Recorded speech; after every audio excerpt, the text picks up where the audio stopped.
कभी सोचा है कि अगर आज के जमाने में दादी नानी कहानियां सुनाती तो वो कैसी होती? शायद वो किताबें खोलकर नहीं बल्कि हमारे फोन की स्क्रीन पर नजर आती। आज हम ऐसी ही दो आधुनिक लोक कथाओं की दुनिया में चलेंगे जो YouTube पर लाखों लोग देख चुके हैं। और हाँ, ये सिर्फ कहानियां नहीं हैं, ये हमें आज की दुनिया के बारे में कुछ जरूरी सबक भी सिखाती हैं। तो सवाल यही है कि आज के डिजिटल दुनिया में इन लोक कथाओं का रूप आखिर कैसा है? चलिए इसका जवाब ढूंढते हैं दो बहुत ही मजेदार कहानियों के जरिए। तो चलिए सीधे कहानियों में उतरते हैं।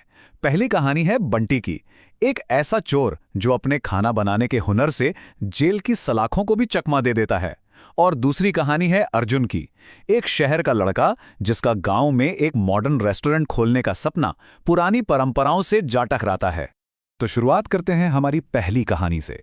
मिलिए बंटी से, एक ऐसा चोर जिसे उसका खाने का शौक सलाखों के पीछे तो ले जाता है, लेकिन कमाल की बात यह है कि यही शौक उसे आज़ादी भी दिलाता है। बंटी के पकड़े जाने का किस्सा तो किसी कॉमेडी फिल्म जैसा है। सोचिए जरा, एक चोर चोरी करने गया, लेकिन गाजर के हलवे की खुशबू ने उसे रोक लिया। वो जनाब पूरा पतीला हलवा खाकर वहीं सो गए और सुबह पुलिस को उन्हें जगाना पड़ा। अब जेल में मिली बंटी को सूखी रोटियां जो उसे बिल्कुल पसंद नहीं आईं, तो उसने अपना तुरुप का इक्का चला, उसका खाना बनाने का टैलेंट। उसने जेलर साहब को ऐसा खाना खिलाया कि पूरी रसोई ही उसके हवाले कर दी गई। और बस यहीं से शुरू हुआ उसका असली खेल, भागने का प्लान। और उसका प्लान भी सुनिए क्या जबरदस्त था। पहले उसने रसोई में खुदाई के लिए एक कच्ची जगह ढूंढी। फिर मसाला कूटने की तेज आवाज की आड़ में वो चुपचाप एक करछी से सुरंग खोदता रहा। और मिट्टी का क्या किया? उसे ऑर्गेनिक खाद बताकर अपनी जेबों में भरकर बगीचे में फेंक आया। आखिर में जेलर के जन्मदिन की पार्टी रखी और जब सब दावत उड़ाने में बिजी थे, बंटी अपनी सुरंग से 9-2-11। है ना कमाल का जुगाड़? चलिए अब चलते हैं हमारी दूसरी कहानी की तरफ, जो दिखाती है एक बिल्कुल अलग तरह का टकराव। शहर बनाम गांव, नया बनाम पुराना। ये कहानी है अर्जुन की, एक नौजवान जो शहर से बड़े बड़े सपने लेकर अपने गांव वापस आता है। उसका मिशन है एक मॉडर्न रेस्टोरेंट खोलना और गांव वालों को पिज्जा, पास्ता जैसे नए जायकों से मिलवाना। और यहां देखिए, कहानी का असली मजा इन दो जगहों में है। एक तरफ अर्जुन का शीशे वाला चमकता हुआ रेस्टोरेंट जहां पिज्जा, पास्ता है पर ग्राहक नहीं है। और दूसरी तरफ है मिट्ठू का पुराना ढाबा, जहां साफ सफाई की थोड़ी कमी है पर दाल रोटी के लिए ऐसी भीड़ लगी है जैसे कोई मेला हो। इसी को कहते हैं परंपरा और आधुनिकता की असली टक्कर। तो अब जब दोनों कहानियों का स्टेज सेट हो चुका है, तो चलिए इनके किरदारों के इरादों को समझते हैं। एक तरफ है बंटी का दिमाग, मतलब जुगाड़, और दूसरी तरफ है लल्लन का दिल, जिसमें भरी है सिर्फ जलन और धोखा। बंटी की सारी होशियारी के पीछे सिर्फ एक ही मकसद था, आजादी। जैसा कि उसने अपनी चिट्ठी में लिखा भी था, आजादी अनमोल है।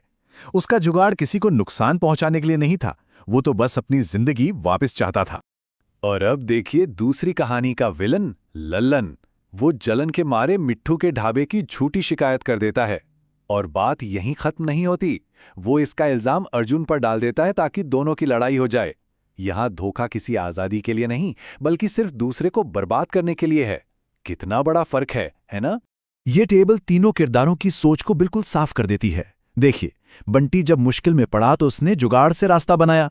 अर्जुन अपनी नाकामी से लड़ने के लिए कुछ नया करने की सोचता है। लेकिन लल्लन, वो अपनी जलन में सिर्फ तोड़-फोड़ और बर्बादी का रास्ता चुनता है। तीनों के रास्ते कितने अलग हैं। लेकिन सबसे मजेदार बात तो यह है कि इन दोनों कहानियों का अंत कैसे होता है। एक ही जैसी समस्या के दो बिल्कुल अलग अलग समाधान जो हमें बहुत कुछ सिखाते हैं।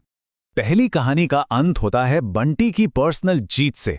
वो अकेले अपनी बनाई सुरंग से फरार हो जाता है और जाते जाते जिन लोगों ने उसे पकड़ा था उनके लिए एक पतीला खीर और एक मजेदार नोट छोड़ जाता है। दोस्तों, माफ करना, खीर का मजा लो। ये है एक अकेले इंसान की जीत का जश्न। दूसरी कहानी का अंत बिल्कुल उल्टा है। यहां कोई एक नहीं जीतता, बल्कि पूरा गांव जीतता है। सरपंच एक बहुत ही समझदारी भरा आइडिया देते हैं। अर्जुन और मिट्ठू मिलकर काम करेंगे।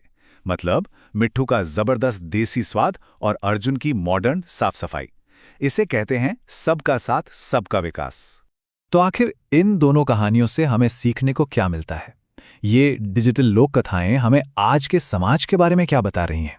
तो सबक बिल्कुल साफ है। पहला, जुगाड़ यानी मुश्किलों से निकलने की स्मार्ट कला की हमेशा जीत होती है। दूसरा, जलन और धोखा सिर्फ बर्बादी लाते हैं। और सबसे ज़रूरी बात, पर्सनल तरक्की और समाज की परंपराएं साथ साथ चल सकती हैं। मिलकर काम करने से ऐसा रास्ता निकलता है जिसमें सबकी जीत हो। और हाँ, अब स्वाद के साथ साथ साफ सफाई भी बहुत ज़रूरी हो गई है। तो अंत में एक सवाल सबके लिए है, किसी की अपनी महत्वाकांक्षा और पूरे समुदाय के सहयोग के बीच सही बैलेंस क्या है? ये कहानियां हमें इसी सवाल पर सोचने के लिए छोड़ जाती हैं। इस बारे में सोचना तो बनता है।